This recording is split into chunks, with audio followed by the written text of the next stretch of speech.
আসসালামু আলাইকুম, কেমন আছেন সবাই? আলহামদুলিল্লাহ আমি ভালো আছি। আজকে আমি প্রথমবারের মতো গরুর গোশের আচার বানাবো। গরুর গোশের আচার বানাতে গেলে আমাকে প্রথমে কিছুটা গরুর মাংস লাগবে। আমি অল্প নিয়ে নিয়েছি, যেহেতু আমি প্রথমবারের মতো বানাবো, কেমন হবে আমি জানি না।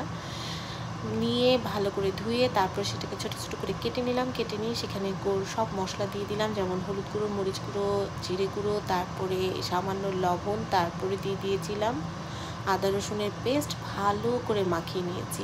সব আচারের রেসিপি আমার মনে হয় সেম, যেহেতু পাঁচফোড়ন সব আচারের রেসিপিতে যায়। কিছুক্ষণ মাখিয়ে রাখার পরে সেটা আমি সিদ্ধ করতে দিয়ে দিয়েছি, আর পাঁচফোড়নটা একটু নেড়ে চেড়ে গরম তাওয়াতে নেড়ে নিয়েছি, আর একটু তেঁতুলের কাঠ করে নিয়েছি। যেহেতু টক ঝাল মিষ্টি, তেঁতুলের কাঠ দিলে একটু টক টক ফিল আসবে। এরকম শুকনো করে পানি শুকিয়ে নিয়েছি। তারপর আমি সরিষার তেলে দিয়ে দিলাম সব রকমের গরম মশলা, দারচিনি, তেজপাতা, এলাচি। তারপরে মাংসটা দিয়ে ভালো করে ভেজে নিয়েছি। দিয়ে দিলাম শুকনো কাশ্মীরি মরিচের গুঁড়ো, তারপরে রসুন, তারপরে আমি দিয়ে দিলাম তেঁতুলের কাঠ। দিয়ে ভালো করে নেড়ে চেড়ে হয়ে গেল আমার টক ঝাল মিষ্টি গরুর গোশের আচার।